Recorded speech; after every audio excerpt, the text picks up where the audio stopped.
अस्सलाम वालेकुम स्टूडेंट्स, आज हम अपनी 10th क्लास की फ़िज़िक्स का लेक्चर नंबर 14 जो है वो स्टार्ट करेंगे।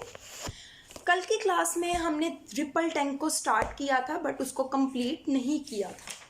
रिपल टैंक के टॉपिक में हमने उसकी डेफिनेशन पढ़ी थी कि रिपल टैंक होता क्या है। रिपल टैंक में हमने पढ़ा था कि ये वेव्स को प्रोड्यूस भी करवाते हैं और उसको आगे क्या करता है, उसकी करैक्टरिस्टिक्स को स्टडी करने के लिए भी यूज़ होता है, उसकी खसूसियात का मुतालिया भी करता है। ठीक है बच्चों, ये हमने पढ़ा था कल की क्लास में। उसमें हमने पढ़ा था वाइब्रेटर क्या होता है, फिर हमने वेव फॉर्म पढ़ी थी। वेव फॉर्म में हमने देखा था जो डार्क वाला रीजन था वो ट्रफ को शो कर रहा था और जो ब्राइट वाला पार्ट था, जो वाइट वाला पार्ट था, वो किसको शो कर रहा था, क्रस्ट को शो कर रहा था। फिर हम लोगों ने इतना तो पढ़ लिया कि वेव्स किस तरीके से प्रोड्यूस होती हैं। तो बच्चों आज की क्लास में जो हम पढ़ेंगे वो उसकी करैक्टरिस्टिक्स को स्टडी करेंगे। बच्चों वेव्स की डिफरेंट खसूसियात होती हैं, उसमें से पहली जो प्रॉपर्टी है वो है रिफ्लेक्शन। वेव्स में रिफ्लेक्शन होती है। अब रिफ्लेक्शन क्या होता है ये पहले इसकी डेफिनेशन देख लेते हैं, फिर हम इसको आगे मूव करते हैं। सबसे पहले बच्चों वेव की मैं आपको करवाऊंगी डेफिनेशन। अच्छा, तो वेव्स क्या होता है, सॉरी रिफ्लेक्शन क्या होता है बच्चों। जब वेव जो है एक मीडियम से, वन मीडियम से एन अदर मीडियम, किसी दूसरे मीडियम पे जाती है, ठीक है। वेव जो है वो एक मीडियम से दूसरे मीडियम में जाती है। लेट्स सपोज लिक्विड से माया एक मीडियम हो गया, सॉलिड की तरफ जाती है टू एन अदर मीडियम। ये मैं फर्ज कर रही हूँ, ज़रूरी नहीं है लिक्विड से गैस की तरफ भी जा सकते हैं, गैस से लिक्विड की तरफ, गैस से solid, what ever, different liquids हैं। वन मीडियम से दूसरे मीडियम की तरफ जाती है और जब दूसरे मीडियम की वॉल के साथ, उसकी सरफेस के साथ जाके टकराती है तो वो जो वेव होती है वो पहले मीडियम में वापस आ जाती है, ठीक है। बाउंस बैक का मतलब होता है पहले मीडियम में वापस पहले या पीछे आ जाना, बाउंस बैक, ठीक है। तो बच्चों डेफिनेशन इसकी रिफ्लेक्शन की इस तरह बनती है कि when wave moving in one medium, जब वेव एक मीडियम में हरकत कर रही होती है, fall on the surface of another medium, जब दूसरे मीडियम की सतह पे जाके गिरती है, टकराती है, दे bounce back into the first medium, वो पहले मीडियम में वापस आ जाती है। इसकी मिसाल आप इस तरीके से ले सकते हैं कि जैसा कि हमने कल एक ट्रे पढ़ी थी, ये सपोज वही वाली ट्रे है, ठीक है बच्चों।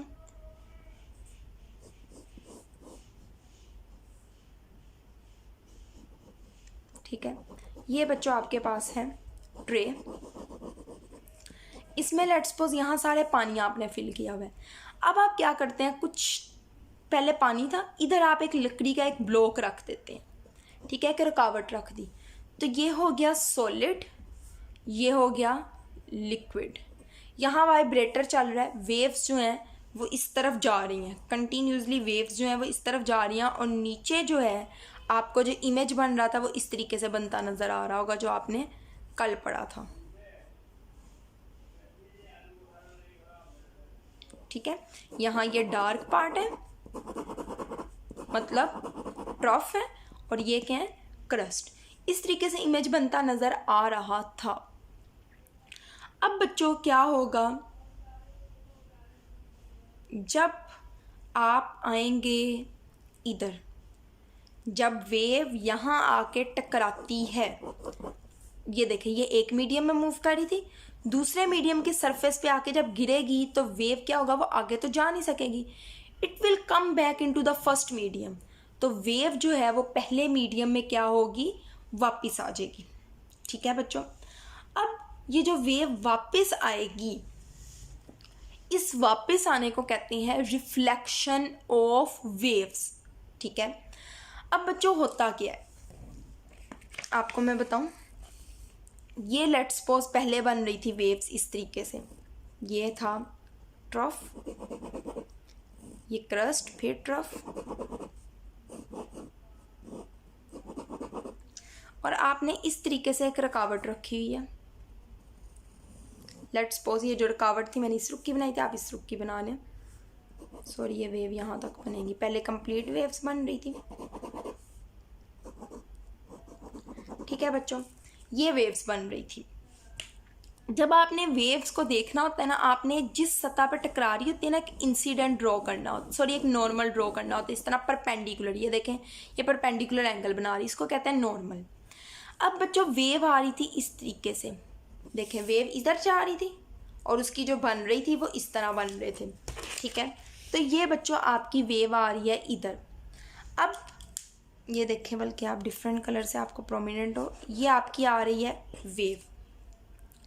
अब यहाँ पे बच्चों ये जो नॉर्मल के साथ जो वेव बनाती है ना एंगल, उस एंगल को कहते हैं इंसिडेंट एंगल, और इस रे को कहते हैं इंसिडेंट वेव। ये याद रखना, इसे कहते हैं जो पहले वेव आ रही, जो पहले मीडियम में हो रही होती है उसे कहते हैं इंसिडेंट वेव, और वो जो नॉर्मल के साथ आके एंगल बनाती है उसको कहते हैं इंसिडेंट एंगल, ठीक है बच्चों। और ये क्या होता है, नॉर्मल।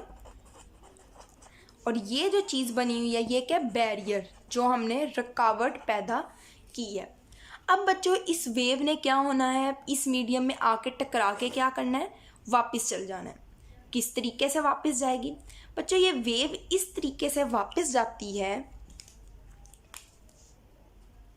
ये वेव इधर आ जाएगी, दोबारा वापस आती है, इस तरह आती है। अब देखें नॉर्मल यहाँ पे था, ठीक है। अब याद रखना कि जो बाद वाली वेव होती है वो जो नॉर्मल के साथ एंगल बनाती है उसको कहते हैं एंगल ऑफ रिफ्लेक्शन, और इस रे को कहते हैं, वेव को कहते हैं रिफ्लेक्टेड वेव। बच्चों अब होता क्या है कि अगर इसको एक ख़ास तरीके से सेट किया जाए तो जो एंगल ऑफ इंसिडेंस होता है वो एंगल ऑफ रिफ्लेक्शन के इक्वल होता है। मतलब जितना यहाँ एंगल बनेगा उतना ही यहाँ पे एंगल बनेगा। तो बच्चों रिफ्लेक्शन क्या होती है, रिफ्लेक्शन जो है वो ये होता है कि जब वेव एक मीडियम से दूसरे मीडियम में एंटर होती है और वो वेव पहले मीडियम में वापस आ जाए, इस तरीके से वापस आए कि एंगल ऑफ इंसिडेंस जो है वो एंगल ऑफ रिफ्लेक्शन के बराबर हो, तो इसको क्या कहते हैं, रिफ्लेक्शन। ठीक है स्टूडेंट्स, ये आपने अपनी पिंक ब्लॉक से डेफिनेशन तैयार कर लेनी है। अब हम रिफ्लेक्शन को रिपल टैंक में किस तरह स्टडी करेंगे उसको हम डिटेल से देखते हैं। बच्चों ये लेट्स सपोज आपके पास ये आपने रख दी रिपल टैंक में रुकावट, ठीक है। ये आपके पास क्या है, बैरियर। जो वेव फॉर्म पहले बन रही थी वो इस तरीके से बन रही थी, आपको पता है। ये क्या है, ये जो मैं बना रही हूँ ये ट्रफ बना रही हूँ, और जो दरमियान में रीजन खाली है वो क्या है, क्रस्ट। बच्चों ये आपके पास बन रही थी वेव की फॉर्म, जो आपको नीचे पेपर पे इमेज शो हो रहा था। लेकिन जो वेव आ रही थी वो, अच्छा अब हम इस पे एक बनाएंगे।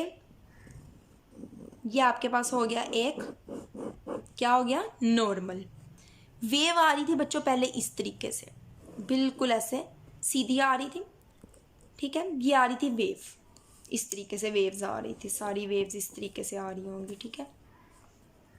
और ये आपके पास वेव बन रही थी, ये थी इंसिडेंट वेव, ठीक है। तो इंसिडेंट वेव जो नॉर्मल के साथ एंगल बनाएगी वो क्या होगा, एंगल ऑफ इंसिडेंस। आई से इसको लिख लेते हैं। ये आपके पास क्या है, बैरियर, रुकावट। ये आपके पास क्या है, नॉर्मल।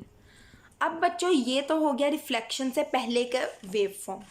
अब जब वो दूसरे मीडियम पे बैरियर के साथ आके टकराई है, उसके बाद क्या होगा, उसके बाद की इमेज अब हम बना लेते हैं। बैरियर तो अपनी उसी जगह पे रहेगा, वो तो अपनी पोजीशन चेंज नहीं करेगा। ये आपके पास हो गया बैरियर। नॉर्मल जो है वो भी बच्चों उसी तरीके से रहेगा। ये अब आपके पास हो गया नॉर्मल। बट अब क्या होगा, पहले ये थी वेव इधर आ रही, बेसिकली ऐसे आ रही थी, ठीक है, और ये एंगल बना रही थी। लेकिन अब ये वेव इस तरह आ जाएगी, ठीक है, वेव इस तरफ मूव करना स्टार्ट कर देगी। देखिए पहले पानी वेव इधर आ रही थी, अब उसने क्या करना है, उसने इधर की तरफ मूव करना स्टार्ट कर देना है। तो बच्चों जब इधर की तरफ मूव करेगी तब जब हमें वेव फॉर्म जैसा पेपर में नीचे मिलता है, इमेज हमें हासिल होता है, वो आप देखें इस तरीके का हासिल होगा, इस रुख का, इस डायरेक्शन में। तो ये क्या है, ट्रफ, और ये दरमियान में वाइट पार्ट क्या है, क्रस्ट। तो इसका बच्चों जो एंगल यहाँ पे बनेगा उसको आप लिखेंगे आर से, एंगल ऑफ रिफ्लेक्शन, और इसको भी आप उसी तरीके से लेबल कर लेंगे कि ये क्या है, नॉर्मल है, ये आपके पास बैरियर है, रुकावट है, और ये जो आपके पास बाद वाली रेज आ रही हैं ये क्या आ रही हैं, रिफ्लेक्टेड वेव। ये क्या आ रही हैं, रिफ्लेक्टेड वेव। तो बच्चों आज हम लोगों ने जितना स्टडी किया है वो मैं आपको बता देती हूँ, आपने इसको खुद रीड करना है, इंशाल्लाह आपको समझ आ जाएगी। ये जो ब्लू ब्लॉक है इसमें आपने रिफ्लेक्शन की डेफिनेशन करनी है, और उसके अलावा मैंने सिर्फ आपको ये पैराग्राफ करवाया है कि एक रुकावट रखें, place a barrier in the ripple tank, यहाँ से लेके यहाँ तक, और साथ आपने ये वाली 2 डायग्राम्स की प्रैक्टिस करनी है। ये जो है ना बच्चों, ये हाइट के साथ इसका क्या ताल्लुक है, स्पीड वगैरह यहाँ से हम इंशाल्लाह कल स्टार्ट करेंगे। तो आपने सिर्फ इतना और साथ ये 2 डायग्राम्स आपने अच्छे तरीके से करनी है। आज के लिए इतना ही। अल्लाह हाफिज़।